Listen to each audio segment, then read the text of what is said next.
It's hard for a good man to be a king.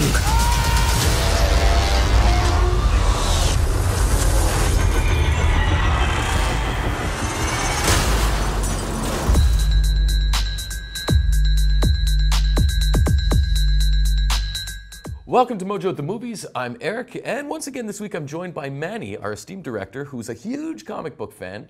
And we got to see Black Panther. We did our spoiler-free review, which you guys can click and see in the link. How you doing, Manny? I'm doing good. So this time it's a spoiler review. Spoiler review, yeah. Yeah. We're also going to talk about 3 ways that Black Panther will change the MCU. But before we get to that, let's just break down the movie. What happens in Black Panther? So Black Panther takes place right after the events of Civil War, where we saw T'Challa's father die, who was the king of Wakanda, which is a super advanced nation hidden in fictional nation, which is kind of hidden away behind this curtain of poverty. So they're like portrayed as a third world country.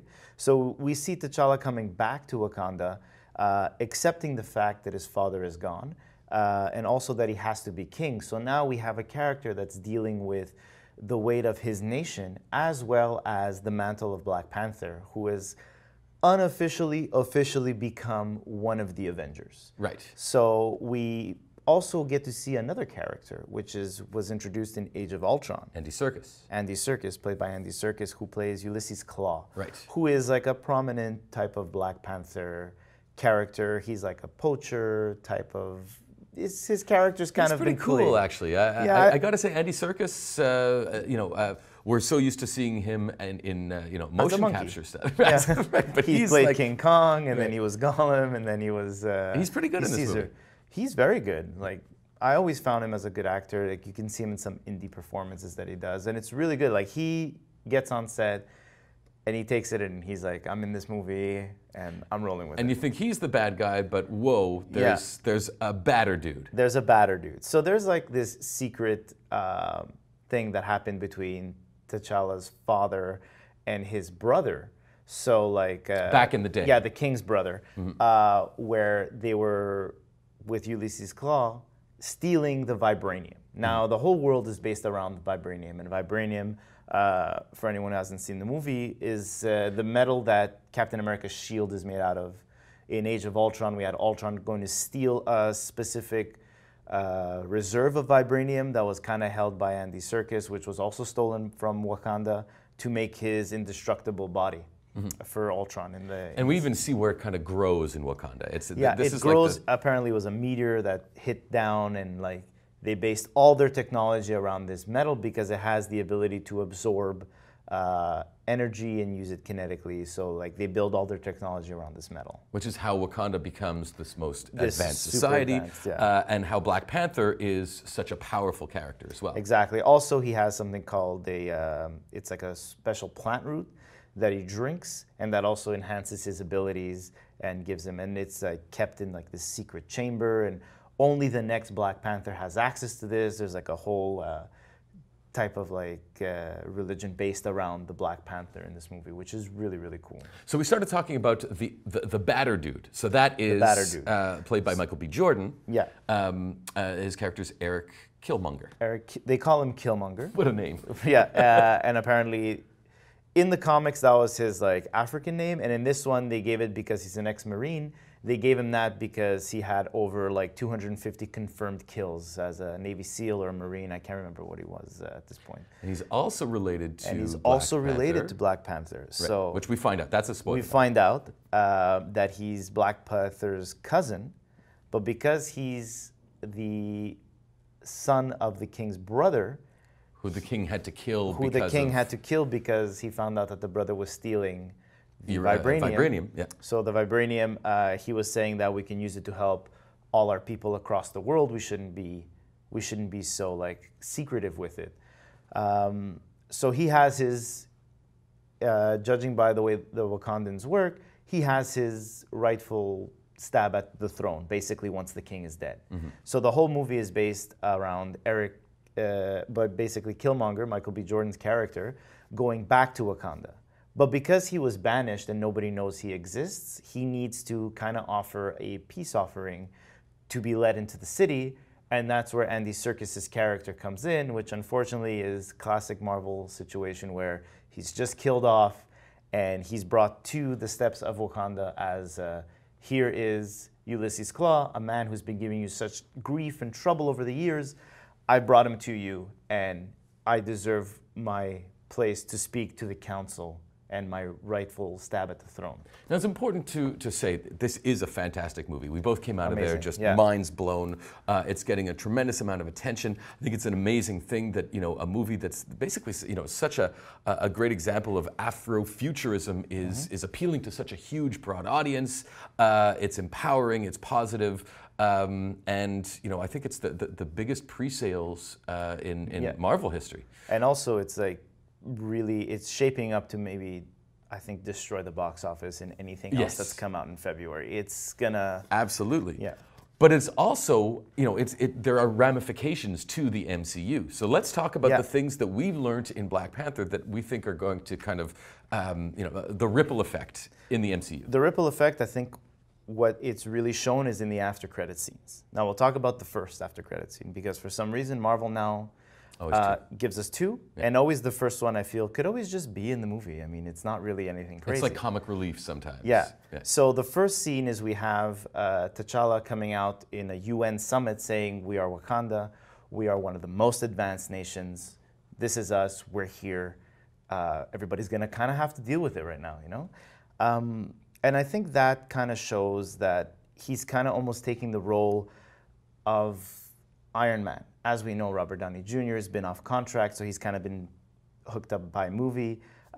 So I think he'll eventually slowly become the new leader, which I know is not really canon. It doesn't really go with what's going on in the comics. But I think they don't necessarily care about that. They don't stuff. Because it's the Marvel Cinematic Universe. And I think this is a good step to establish, because we've never really had a leader of the Avengers. It's always kind of been like a power struggle between Iron Man and Captain America. And I think this will really establish that he's not only the leader of the nation of Wakanda, not only is he the Black Panther, but now I find he'll be able to kind of oversee everything. Well, he's the only king amongst all of them. I mean, he's a true, he's a king. Yeah, so, well, also we have Thor, who's a bit of a king. Okay, but now after Ragnarok, Asgard is no more, so. Right. So that's the first thing. We think that Black Panther will become the unofficial leader and maybe take over. You know, is Robert Downey Jr. going to come back? I feel like Robert Downey Jr. will come back. I feel like he loves this universe. He can't turn down the paycheck? He can't turn down the paycheck. If I was getting paychecks like that, I'd go back, that's for sure. What's number two? Number two, I think we finally saw, which is the second after credit scene, is that we see Bucky, who's the Winter Soldier, who's not the Winter Soldier anymore. He's just Bucky, who has his memory back. Right. So being frozen in Wakanda, we have Shuri, who is Black Panther's sister, running tests and kind of fixed his mind, put it back together. So I think that, and with the upcoming Infinity War, there's the rumors on the internet, oh, somebody's gonna die. I think it's gonna be Captain America. Whoa. Chris Evans. I've heard that. Chris Evans has vocally said, like, he loves the character, it's a great experience, but he's also kind of done with the character. He's that type of actor that he enjoys kind of challenging himself and changing it up. And I think playing such a, and he's evolved the character, like you could tell from the first movie, from every movie, his character has grown and become like this Captain America. It's like they did the story arc perfectly from the comics, and I think they did it perfectly. And now he doesn't even represent what he represented. He's the man with no country, the man without a country. He has no star on his chest, he has no Avengers badges, doesn't wear his helmet, he doesn't have his iconic shield. He dropped that at the end of Civil War. So it's a little bit reflective of what's going on in America today. Pretty much, yeah.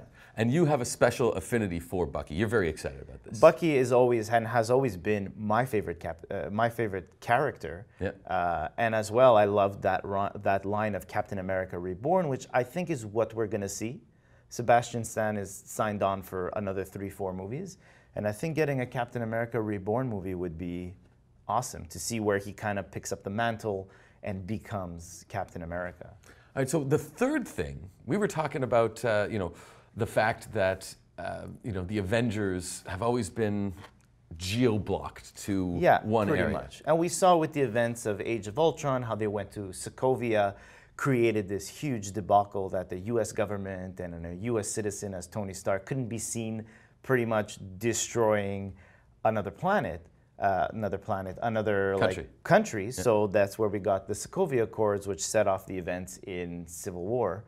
Now, the Avengers, by Black Panther kind of outing himself as I'm the king of Wakanda, but I'm also an Avenger, they have a diplomat on their team now. They're going international. So I think now that these Sokovia Accords are no longer valid, which will give us more international type of like coverage for the Avengers that, yes, it was always the end of the world, but it was so convenient that the end of the world kind of took place in New York, right? But everything is so convenient in the comics, Yeah. and that's something we were saying before. Is that even if these guys die, nobody really dies. Nobody really dies, especially in these movies. Nobody really dies. Like another thing is that now with the Fox acquisition, we have access to Fantastic Four bad guys, and obviously one of a really good villain that's always had diplomatic immunity has been Doctor Doom.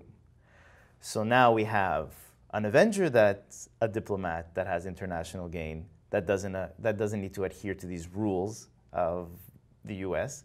And we also have a villain that doesn't need to adhere to rules. But also we have all these cosmic because bad guys. We have Thanos coming in. We have and the Guardians of the Galaxy. yeah. I think that things are going. Marvel is just like they finally got what they always needed, and now is to give us the complete universe. Right. So the emphasis is now on the the MCU. It's the universe. Yeah. It is now officially the Marvel Cinematic Universe. We have everything. Marvel's got it all right now. When does Infinity War come out? It comes out in May. All right. Well, we'll look forward to that. Thank you, Manny. And you better be bringing me to that one. Okay, I'll bring you to that one. Let us know what you guys think in the comments. And that's it. We'll see you next time. Earthquake, the body drop, the ground breaks, the poor run with smoke lungs and Scarface. Show off. What are you talking about? Check out these other great clips from WatchMojo and subscribe for new videos every day.